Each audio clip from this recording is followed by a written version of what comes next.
Welcome to the Daily Proverb, where we reflect on one proverb, wrestle with one question, to grow wiser one day at a time.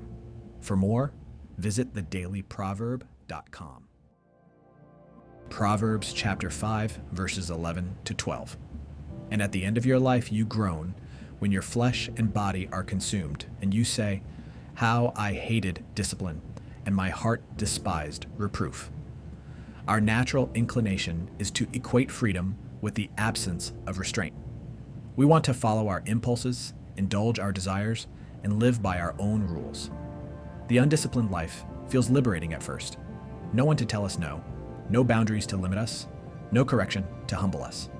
But Proverbs 5:11 to 12 reminds us that this so-called freedom leads to groaning with regret around your past choices. The tragic end of the undisciplined life is not merely physical ruin, but the deep inner torment of wasted years. The body breaks down, opportunities vanish, relationships erode, and the soul is left echoing with regret.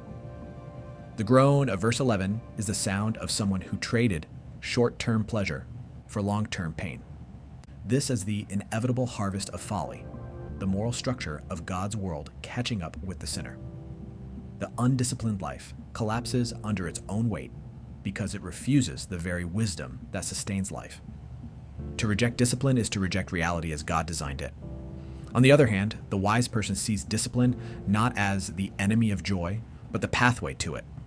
The undisciplined person seeks pleasure immediately, but the disciplined person seeks ultimate joy.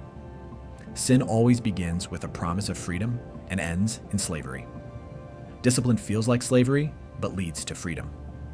The tragedy of the undisciplined life is that it could have been avoided. The man in Proverbs 5 doesn't cry out because he didn't know better. He cries out because he did, and chose rebellion anyway.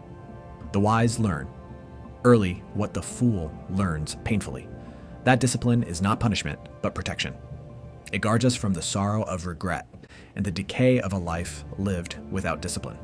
Today's takeaway question is, what small freedoms today might become tomorrow's regrets if left unchecked? If you enjoyed today's Daily Proverb, please like and share this with a friend. Today's Daily Proverb is brought to you by Sabbath Space. Reduce your screen time by 81% by temporarily blocking apps and notifications. Spend less time scrolling and more time with God and real-life connections. Download Sabbath Space today on the iOS App Store.